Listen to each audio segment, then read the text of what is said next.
యోహాను సువార్త 2వ అధ్యాయము 24వ వచనం. 2వ అధ్యాయము 24వ వచనం. అందరం కలిసి చదువు. అయితే యేసు అందరిని ఎరిగిన వాడు గనుక ఆయన తన్ను వారి వశము చేసుకోలేదు.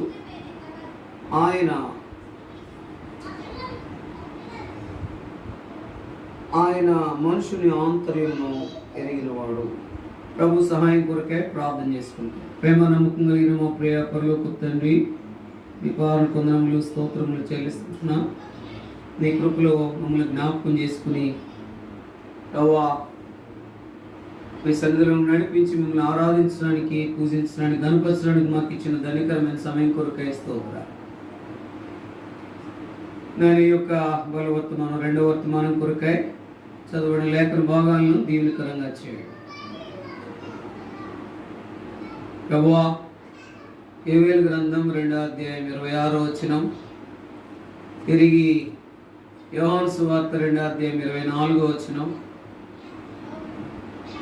అపోస్తలుడైన పౌలు కొరింథీయులకు రాసిన మొదటి పత్రిక 11వ అధ్యాయం 31వ వచనం చదువుకుంటూ వచ్చింది. కొన్ని మాటలు అనుగ్రహించి మీరే ప్రభువా మాతో మాట్లాడి, ప్రభువా నాయన యోగ్యమైన రీతిలో బలలో చేయడానికి కృప చూపించమని వందనములు స్తోత్రములు చెల్లిస్తాం.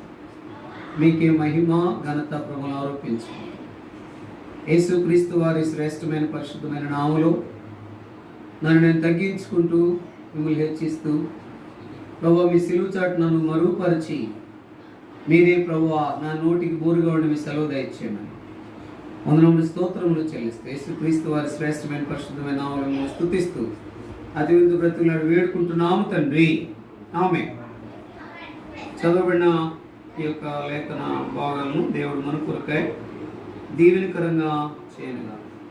చదివిన భాగాలు మనం చూస్తే, జ్ఞాపకం చేసుకుంటే, దేవుని పిల్లలముగా, ఆయన్ని ఎరిగిన వారముగా, ఆయనలో మనము కొనసాగుతున్న వారముగా, ఆరాధించిన వారముగా మనం ఉన్నాం.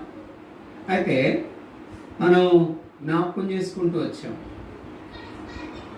యెషయా గ్రంథం 9వ అధ్యాయం 6వ వచనంలో మనం చూస్తే, ఆయన ఆశ్చర్యకరుడుగా, ఆలోచనకర్తగా, బలవంతుడైన దేవుడుగా, నిత్యుడగు తండ్రిగా, సమాధానకర్తయు అధిపతిగా ఉన్న దేవుడుగా ఉన్నాడు. అందుకొరకే మనము ఇది నన్ను ఆరాధించడానికి దేవుడు కృప చూపిస్తూ వచ్చాడు. ఆయన సర్వాధికారి అయిన దేవుడుగా ఉండి మనకు ఆయన ప్రేమను చూపిస్తూ వచ్చినాడు. మన యొక్క శక్తిహీనత, మన యొక్క మరి పాపులుగా మనం ఉన్నప్పుడు, శక్తిహీనులుగా ఉన్నప్పుడు, పాపులుగా ఉన్నప్పుడు, శత్రువులుగా ఉన్నప్పుడు ఆయన మన కొరకై చనిపోయిన దేవుడిగా ఉన్నాడు. అందుకొరకై ఆ యొక్క మరి తండ్రి ప్రేమను, ఆ యొక్క స్నేహితుని ప్రేమను మన కొరకై ఆయన కనపరిచిన దేవుడిగా ఉన్నాడు. అందుకొరకై ఇది నీవు నేను ఆరాధించగలుగుతూ వచ్చాను. అయితే ఈ యొక్క బలవర్తమానం కొరకై చదవబడిన లేఖన భాగాలను మనం జ్ఞాపకం చేసుకుంటే, ఏ స్థితిలో నుండి ఏ స్థితిలోనికి రాగలిగి ఆయన మనము నిజమైనటువంటి దేవునిగా కలిగి ఉన్నాము మనము గమనించామంటే, జ్ఞాపకం చేసుకున్నామంటే, మనము ఆ యొక్క బలలో పాలు పంపులు పొందడానికి నీవు నేను పరీక్షించుకున్న అనుభవానికి రావాలంటే ఆయనలో మనము ఎలా ఉన్నామో మనము జ్ఞాపకం చేసుకోవాలి. అందుకనే యోవేలు గ్రంథం 2వ అధ్యాయం 6వ వచనం 26వ వచనంలో మనం చూస్తే కనుక జ్ఞాపకం చేసుకుంటే, ఆయన మనల్ని ఏ రీతిగా చేసినాడు. ఆయన మరి యోవేలు గ్రంథం 2వ అధ్యాయము 26వ వచనం మనం చదువుకుంటే,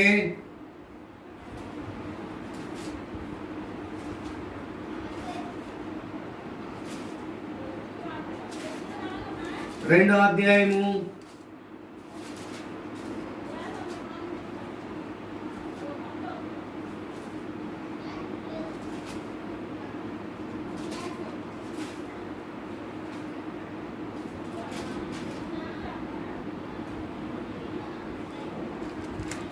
26వ 26వ వచనం, నా జనులు ఇక నెన్నటికి సిగ్గునొందరు అనేటటువంటి మాట మనం చదువుకుంటూ వచ్చినాం. అందుకని 26వ వచనంలో నా జనులు ఇక నెన్నటికి సిగ్గునొందరు చదివిన భాగం మనం జ్ఞాపకం చేసుకుంటే మన యొక్క జీవితంలో ఆ యొక్క మాటను మనం చదివితే అక్కడ దేవుని పిల్లలముగా ఆయన దగ్గరికి వచ్చినప్పుడు మనం ఎంత మాత్రం కూడా మనము సిగ్గుపడాల్సిన అవసరత లేదు. ఎందుకంటే మన యొక్క శక్తిహీనతలో నుండి మనం బయటికి రాగలుగుతూ వచ్చాం యేసుక్రీస్తు ప్రభుని బట్టి. రెండవదిగా మనం ఇంకా పాపులంగా లేము.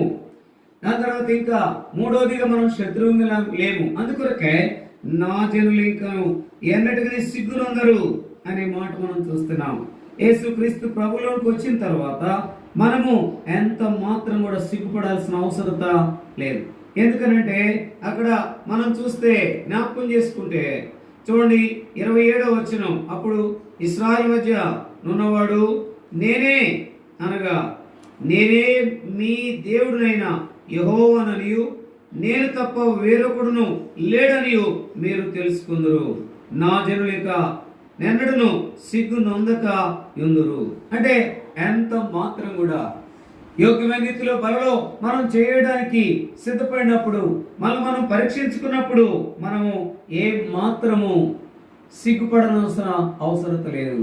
అయితే యోగ్యంగా లేకపోతే దేవుల్లో లేకపోతే పరిశుద్ధంగా లేకపోతే మరి 6 దినాలు మన ఇష్టానుసారంగా ఉండి దేవుని దగ్గరికి వచ్చి ఒకవేళ ఆరాధిస్తే బలలో పాల్పంపులు పొందితే ఏమాత్రము ప్రయోజనము ఉండదు. అయితే దేవునిలో మనం కొనసాగేటటువంటి మన జీవితము ఆయన ఎదుట సాగిలిపడిన వారముగా ఆరాధించిన వారముగా మనం ఉన్నామంటే ఆయన నీకు నాకు అనుగ్రహించిన ఆ గొప్ప ఆధిక్యత, ఆ బలవంతుడైన దేవుడుగా నిత్యుడగు తండ్రిగా ఆయన నీకు నాకు ఉన్నాడు. అంటే ఆయన బలాన్ని నీకు నాకు ప్రసాదించాడంటే నీ నా శక్తిహీనత కొరకు, నీ నా పాపం కొరకు, మరి ఆయనకి మనం శత్రువులమై ఉండగా ఆయన మన కొరకు ఆయన చనిపోయినాడు. అంటే ఇక మనము శక్తిహీనులుగా కాకుండా మనము ఎలా ఉన్నాం?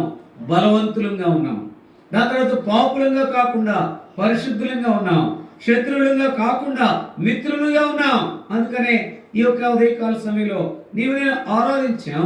అయితే ఈ యొక్క బలలో పాలు పంపులో పొందక ముందు నా జనులు ఇంకా సిగ్గునందరు. అంటే ఒకవేళ ఆయన జనులుగా ఉన్నప్పుడు మనం ఎంత మాత్రం సిగ్గుపడాల్సిన అవసరం లేదు. అయితే ఆయన జనులుగా ఉండకపోతే ఒక దినాన సిగ్గుపడాల్సి వస్తుంది, ఒక దినాన నష్టపోవాల్సి వస్తుంది. అందుకని పాపంలోనే ఉండి ఒకవేళ ఉంటే సిగ్గుపడాలి. అంటే పాపంలో ఉంటే లేకపోతే ఆయా స్థితులు గుండా మనం కొనసాగుతూ ఉంటే మనం సిగ్గుపడాలి. అయితే ప్రభువైన యేసుక్రీస్తులో ఆ యొక్క పాపం అనేది తీసివేయబడింది. ఆ శక్తిహీనత లేదు, ఆ యొక్క భక్తిహీనత లేదు. దాని తర్వాత మనం జ్ఞాపకం చేసుకుంటే పాపులుగా మనము ఉన్నాం, ఆయన మన కొరకు చనిపోయినాడు. శత్రువులుగా ఉన్నాం, ఆయన మన కొరకు చనిపోయాడు ఉదయకాల సమయంలో. అందుకని నీకు నాకు ఆ పాపం ద్వారా వచ్చే ఆ సిగ్గంతటిని తీసివేస్తున్నాడు. నా జనులు ఇక సిగ్గునొందరు. అంటే ప్రభువైన యేసుక్రీస్తులో నీకు నాకు దొరికిన గొప్ప ఆధిక్యత. ఆ సిగ్గుకు బదులు సిగ్గునొందరు అంటే ఏంటంటే నిజముగా సంతోషించేవారుగా, ఆనందించేవారుగా, ఘనపరిచేవారుగా ఉంటారు. అంటే ఏ మాత్రము భయం లేని వారుగా ఉంటారు. అంటే జ్ఞాపకం చేసుకుంటే ఈ లోకంలో నా ప్రభు నాతో ఉన్నాడు, నా ప్రభు నాలో ఉన్నాడు, నా ప్రభు నా యొక్క విషయంలో ఆయన బాధ్యత వహిస్తాడు. అందుకొరకై ఈ ఉదయకాల సమయంలో మనము జ్ఞాపకం మధ్యాహ్న కాల సమయంలో మనము ఆయన యొక్క శరీరము సాదృశ్యంగా ఉన్న రొట్టెలో రక్తానికి సాదృశ్యంగా ఉన్నటువంటి ఆరసములో పాల్పొంగులు పొందే విధానంలో మొట్టమొదట మనము జ్ఞాపకం చేసుకుంటే నా జనులు ఇక సిగ్గునొందరు. ఎందుకంటే నేను వారి దేవుడుగా ఉన్నాను. అందుకనే యోవేలు గ్రంథం 2వ అధ్యాయము 27వ వచనం చూస్తే కనుక అందుకని చాలాసార్లు జ్ఞాపకం చేసుకుంటే నా జనుల యొక్క నెన్నటికి సిగ్గును నెన్నటికి సిగ్గుపడాల్సిన అవసరం లేదు. ఎందుకంటే ఇక పాపం లేదు, ఎందుకంటే ఇక శత్రుత్వం లేదు, ఎందుకంటే ఇంకా శక్తిహీనత లేదు. అందుకొరకే మనం సిగ్గుపడాల్సిన అవసరత లేదు. దేవుని పిల్లలముగా ఎంత మాత్రము సిగ్గుపడాల్సిన అవసరత లేదు. ఎందుకంటే ఆయనలో మన పాపం అంతా తీసివేయబడింది. ఆయన పరిశుద్ధమైన రక్తంలో నిన్ను కడిగినాడు. అందుకనే మనం పరీక్షించుకోవాలి. నా జనులు ఇంకా నిన్నటికి సిగ్గు నొందరు అంటే ఇంకా సిగ్గుపడేటటువంటి స్థితిలో ఇంకా పాపం ఏమైనా ఉంటే సిగ్గుపడాలి, కానీ పాపం లేకపోతే సిగ్గుపడాల్సిన అవసరం లేదు. కొన్నిసార్లు దేవుని పిల్లలంగానే మనము కొనసాగుతాం, కానీ అయితే ఇంకా కొన్నిసార్లు పాపంలో ఉంటాం. అందుకనే ఆయన ఆశ్చర్యకరుడుగా, ఆలోచనకర్తగా, బలవంతుడైన దేవుడుగా, నిత్యుడగు తండ్రిగా, సమాధాన అధిపతిగా ఉన్నాడు. అందుకనే మనం జ్ఞాపకం చేసుకుంటే సమాధాన అధిపతిగా మనకున్నాడు. అందుకనే మనము నిజమైనటువంటి స్థితిలో మనం ఎట్లున్నామో చూసుకోవాలి. ఇంకా ఒకవేళ ఏ విషయంలోనైనా ఏ స్థితిలోనైనా పాపం ఉందా అంటే మనం పరీక్షించుకుంటే సిగ్గుపడకుండా ఉండాలి. అంటే మనలో పాపం ఉండకూడదు. ఇక నా జనులు ఆయన జనులు అయినప్పుడు, ఆయన బిడ్డలమైనప్పుడు మనం సిగ్గుపడాల్సిన అవసరం లేదు. ఇంకా సిగ్గుపడుతున్నామంటే, ఒకవేళ ఇంకా అలాంటి స్థితిలో ఉన్నామంటే మనం పరీక్షించుకోవాలి. అందుకని అక్కడ 27వ వచనంలో ఆ మాట బహు స్పష్టంగా రాయబడింది. సిగ్గు నొందరు అప్పుడు ఇశ్రాయేలు మధ్యన ఉన్న వాడును నేనే అనియు, నేనే మీ దేవుడిని యెహోవాననియు, నేను తప్ప వేరొకడు లేడనియు మీరు తెలుసుకుందరు. నా జనులు ఇక నెన్నడును సిగ్గు నొందక ఎందురు. అందుకనే ఆయన తప్ప వేరొక దేవుడు ఉండకూడదు. అప్పుడే నీవు నేను సిగ్గు నొందకుండా ఉంటాం. ఆయన దేవుడుగా కలిగి ఉండి అని చెప్పుకుంటూ ఒకవేళ వేరే విధానంలో దేవుడిగా ఉంటే, అందుకనే చాలాసార్లు ఏదైతే దేవుని కంటే ఎక్కువగా ఉందో అదే విగ్రహము, అదే దేవుడు. అయితే ప్రభువైన యేసు క్రీస్తులో ఉన్నవారు ఆయన దగ్గరికి వచ్చినప్పుడు పాపములన్నీ ఆయన తీసివేస్తున్నాడు. మన శక్తిహీనత, మన పాపాన్ని, మన శత్రుత్వాన్ని తీసివేసి ఆయన సమీపంగా చేసుకున్నాడు. అందుకొరకే ఆయన తండ్రి ప్రేమను, మరువని ప్రేమను, దేవుని ప్రేమను, స్నేహితుని ప్రేమను నీ కొరకు నా కొరకు కనపరుస్తూ వచ్చినాడు. జ్ఞాపకం చేసుకుని మనం పరీక్షించుకోవాలి. ఎక్కడైనా ఏ స్థితిలోనైనా నీవు నేను ఎట్లున్నామో చూసుకోవాలి. అలాగా జ్ఞాపకం చేసుకుని ప్రభువా చాలాసార్లు నేను నిన్ను కలిగి ఉన్నాను, అయితే నిజమైన అనుభవానికి రాలేక నా జీవితం ఉంది, అందుకే అనేక సార్లు సిగ్గుపడాల్సి వస్తుంది. అయితే నా జనులు ఇక నేనడు సిగ్గుపడరు అని నువ్వు చెప్పావు. అయితే నేను నీలోకి రాలేక, ఒకవేళ వచ్చినా నిలవలేకున్న సందర్భాలు ఉన్నాయి. అయితే జ్ఞాపకం చేసుకుని మనం పరీక్షించుకుందాం.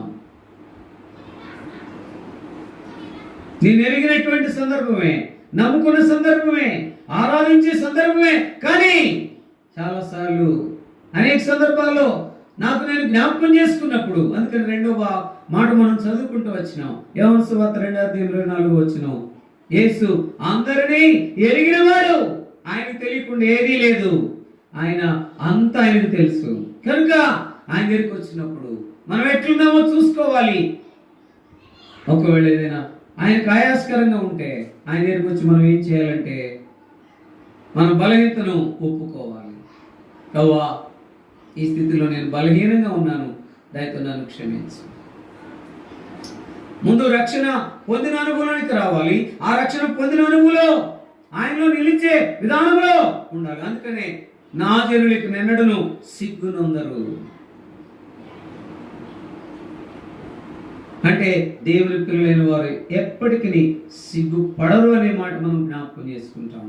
అందుకని ఇది మొదటిది, మనము సిగ్గుపడకుండా నా జనులకు నిన్నడును సిగ్గుపడరు. మనం సిగ్గుపడాల్సిన అవసరత లేదు. ఎందుకంటే పాపం ఉంటే సిగ్గుపడాలి, పాపం లేకుండా ఆ ప్రభువైన యేసుక్రీస్తులో ఆయన నీ కొరకే నా కొరకే ఆ సిలువలో, కల్వరి సిలువలో శాపగ్రహి అయినాడు, చనిపోయినాడు, తన రక్తమంతా కాచినాడు, సమాధి చేయబడి తిరిగి లేచినాడు, పునరుద్ధానుడుగా ఉన్నాడు. అందుకని మనం జ్ఞాపకం చేసుకుంటే మన యొక్క జీవితంలో ఆయన నిజమైన దేవుడుగా, పునరుద్ధానుడైన దేవుడుగా, జీవాహారమైనటువంటి దేవుడుగా ఉన్నాడు. అందుకని ఆయన దగ్గరికి మనం రాగలుగుతూ వచ్చాం. రాగలిగిన స్థితిలో మనం నిలిచి ఉన్నామంటే మనం సిగ్గుపడాల్సిన అవసరత లేదు. అందుకనే చూడండి, మాట మనం జ్ఞాపకం చేసుకుంటే చూడండి, అందుకని మనము ఏమాత్రం కూడా కీర్తనల గ్రంథం 25 అధ్యాయం 2వ వచనం, కీర్తనల గ్రంథం 25 అధ్యాయం 2వ వచనం,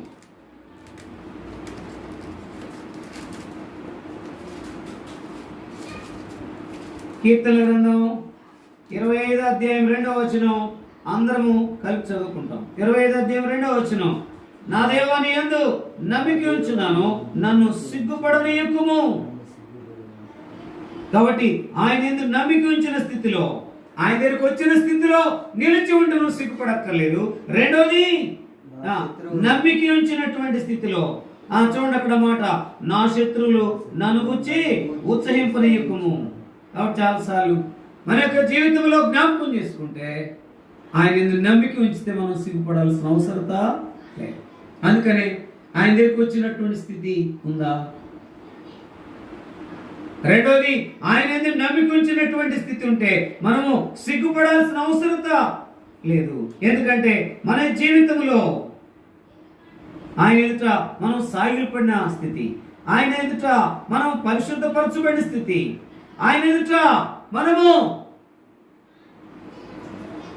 ఆరాధించే స్థితిలోనికి మనం ఉన్నాం. అయితే ఈ స్థితిలో ఉన్న మనము యోగ్యమైన రీతిలో బలలో పాల్పొంపులు పొందాలంటే ఏమాత్రం కూడా నాజరులు ఆయన పిల్లలుగా మనం సిగ్గుపడాల్సిన అవసరం లేదు. రెండోది, ఆయన పిల్లలు అంటే ఏంటంటే రక్షణ పొందిన వారు, రక్షణ పొందిన భాగంలోనే నిలిచి ఉండాలి. రెండోది, నమ్మిక ఉంచిన వారు సిగ్గుపడరు. అంటే ఆయన నమ్మకం ఉంచిన అనుగులో నమ్మకమైన వారముగా మనం ఉండాలి. నమ్మకమైన వారముగా మనం ఉన్నప్పుడు మనం సిగ్గుపడాల్సిన అవసరత లేదు. ప్రియమైనటువంటి వారులారా, జ్ఞాపకం చేసుకుంటే అటువంటి నమ్మకం కలిగిన వారంగా మనం ఉన్నామా? ఒకటి, ఆయన జనులముగా రక్షణ పొందిన అనుగులో నిలిచి ఉంటున్నామా? రెండవదిగా, నమ్మకం ఉంచిన వారంగా ఉంటున్నామా? ఏదో మన యొక్క జీవితంలో మనకి ఇష్టం వచ్చినట్లుగా జీవిస్తూ నమ్మకంగా ఉంటున్నామని కాదు, కానీ ఆయన నా జీవితంలో చేసినటువంటి ఆశ్చర్యము, ఆ యొక్క ఆలోచనకర్తగా ఆయన మరి నీకు నాకు ఉండి మనల్ని నడిపించినప్పుడు జ్ఞాపకం చేసుకుంటే బలవంతులైన దేవుడుగా, నిత్యుడగు తండ్రిగా, సమాధానకర్తయు అధిపతిగా ఉండి నిన్ను నన్ను నడిపిస్తున్నాడు. అయితే ఆయన జనులముగా ఉందాం. రెండవదిగా, ఆయన యందు నమ్మిక ఉంచిన వారముగా ఉందాం. మూడవదిగా, మనం జ్ఞాపకం చేసుకుంటే అందుకని మనం పరీక్షించుకుందాం. ఆయనలో ఉన్న వారముగా, రక్షణ పొందిన వారముగా మనము ఉండి తీరాలి. ఎక్కడ రక్షణ పొందిన వారముగా ఉండలేకపోతున్నామో మనం పరీక్షించుకోవాలి. రెండవది, ఎక్కడ ఆయన యందు నమ్మిక ఉంచలేకపోతున్నామో మనం పరీక్షించుకోవాలి. మూడవది, జ్ఞాపకం చేసుకుంటే తిమోతి రాసిన రెండవ పత్రిక 1వ అధ్యాయం 12వ వచనం, 1వ అధ్యాయం 12వ వచనం.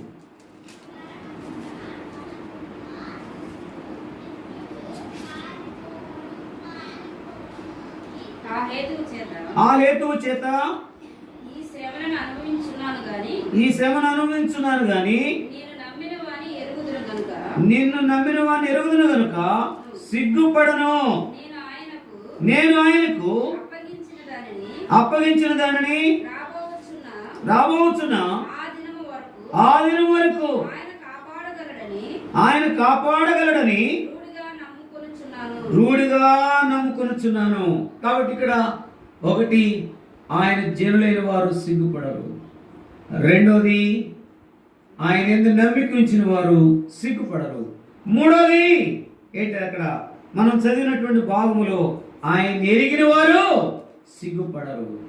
అంటే రక్షణ పొందిన వారు సిగ్గుపడాల్సిన అవసరం లేదు.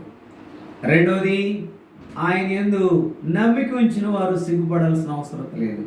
మూడోది, దాని తర్వాత ఆయన ఎరిగినటువంటి స్థితిలో మనము సిగ్గుపడాల్సిన అవసరత లేదు. అందుకని మనం చూస్తే జ్ఞాపకం చేసుకుంటే మనము ఎరిగినటువంటి స్థితిలో మనం నిలిచి ఉంటున్నాము. అందుకని యేసు అందరినీ ఎరిగినవాడు.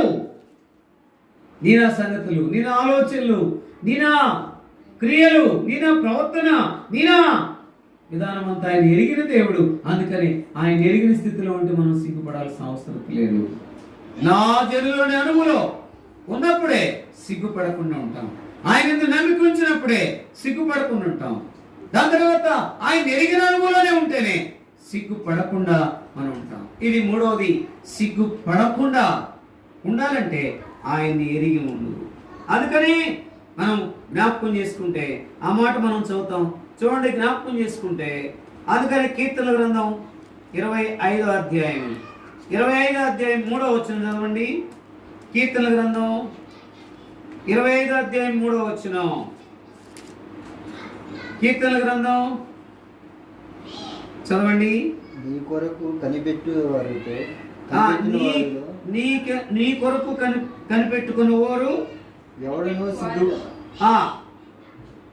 నీ కొరకు కనిపెట్టుకున్న వారిలో ఎవడు సిగ్గునందుడు. అంటే ఇక్కడ మనం జ్ఞాపకం చేసుకుంటే మూడవ వచ్చి నీ కొరకు కనిపెట్టు వారిలో ఎవడును సిగ్గునందుడు, హేతువు లేకుండానే ద్రోహము చేయవారు సిగ్గునందుదురు. అంటే ఇక్కడ ఏముంది? కనిపెట్టుకుంటే మనం సిగ్గుపడాల్సిన అవసరం లేదు. కానీ ఏముందంట? హేతువు లేకుండానే ద్రోహము చేయవారు సిగ్గునందుదురు. అంటే ద్రోహం ఉంటే, పాపం ఉంటే సిగ్గుపడాలి. కానీ అయితే ఆయన కొరకు కనిపెట్టుకుంటే మనం ఎంత మాత్రం కూడా ఏ మాత్రం సిగ్గుపడాల్సిన అవసరత లేదు. సిగ్గు నొందరు అనే మాట. అంటే ఉదయకాల సమయంలో దేవుడు నాకు ఇచ్చినటువంటి భాగంలో ఎవరున్నా లేకపోయినా దేవుళ్ళు మనం నిలిచిందామంటే నా జనము అంటున్నాడు. మనము ఏమాత్రం సిగ్గుపడాల్సిన అవసరం లేదు. ఆయన బిడలముగా రక్షణలో కొనసాగుతూ, ఆయన బిడలముగా నమ్మిన అనుభవంలో, ఆయన బిడలముగా ఎరిగిన అనుభవంలో ఉంటే చాలు. నాలుగవదిగా ఆయన బిడలముగా మనం కనిపెట్టుకుంటే చాలు. కనిపెట్టుకున్న వారు సిగ్గుపడాల్సిన అవసరం లేదు. ఈ యొక్క ఉదయకాల సమయంలో బలను మనం సమీపింపు మునుపు, ఆయన శరీర రక్తంలో పాలు పంపులు పొందక మునుపు, ఆయన శరీరానికి సాదృశ్యం ఉన్న రొట్టెలో, ఆయన రక్తానికి సాదృశ్యం ఉన్న రసములో పాలు పంపులు పొందాలంటే ఉదయకాల సమయంలో నీవు నేను పరీక్షించుకుందాం. అయితే మనమే విమర్శించుకుని అలా తీర్పు పొందకపోదు. ఆయన జనముగా లేకుండా ఉంటే సిగ్గుపడతాం. ఆయన జనముగా ఉన్నామా పరీక్షించుకుందాం. రెండోదిగా ఆయన నమ్మిక ఉంచితే మనం సిగ్గుపడక్కర్లేదు. నమ్మిక ఉంచిన అనుభవంలో ఉన్నామా. మూడోదిగా ఆయన ఎరిగిన అనుభవం ఉంటే సిగ్గుపడక్కర్లేదు. ఎరిగిన అనుభవంలో ఉన్నామా, లేకపోతే ఎరిగినట్టుగా ఉండి ఆయన గాయాన్ని రేపుతున్నామా. నాలుగోదిగా ఆయన కొరకు కనిపెట్టుకుని ఉంటే సిగ్గుపడాల్సిన అవసరత లేదు. చాలాసార్లు మనం చూస్తే, జ్ఞాపకం చేసుకుంటే ఆయన పిల్లలంగా మనము ఆయన కొరకు కనిపెట్టుకునే వారంగా ఉండాలి. అందుకనే ఈ యొక్క బల్ల ఏం చూపిస్తుందంటే ఆయన వస్తాడని, ఆయనతో పాటు నన్ను తీసుకువెళ్తాడని, ఆయన వచ్చేంత వరకు ఆయన యొక్క మరణాన్ని ప్రచురించేదాని కొరకాయ బలను సమీపించి దేవుని మందిరానికి వచ్చి ఆరాధించి ఆ బలను సమీపించేదాని కొరకాయ మనమే పరీక్షించుకుందాం. చాలాసార్లు ఆ యొక్క జనముగా లేని సందర్భాలు, నీ జనముగా లేని సందర్భం నా జీవితంలో ఉంది. నీ యందు నమ్మిక ఉంచలేని స్థితి నా జీవితంలో ఉంది. నేను ఎరగలేటువంటి స్థితి అన్ని సందర్భాల్లో, కొన్ని సందర్భాల్లో నా జీవితంలో ఉంది. క్షమించమని కోరి నీ జనముగా ఉంటా. నీ యందు నమ్మిక ఉంచుతా. నేను ఎరిగిన స్థితిలో ఉంటా. నీ కొరకు కనిపెట్టుకుంటా అని అనుగులో ఉండి మనము ముందు కొనసాగే వరంగా ఉన్నామంటే చాలు. మనం పరీక్షించుకుని యోగ్యమైన రీతిలో మనం బలలో పాలు పంపులు పొందడానికి సిద్ధపడే వరముగా మనం ఉంటాం. జ్ఞాపకం చేసుకుని మనం ఏం చేయాలంటే చూడండి, ఒక మాట మనం చూద్దాం. చూడండి, అందుకని నిజంగా ఒక మాటలో చూస్తే చూడండి, పేతురు రాసిన మొదటి పత్రిక 2వ అధ్యాయము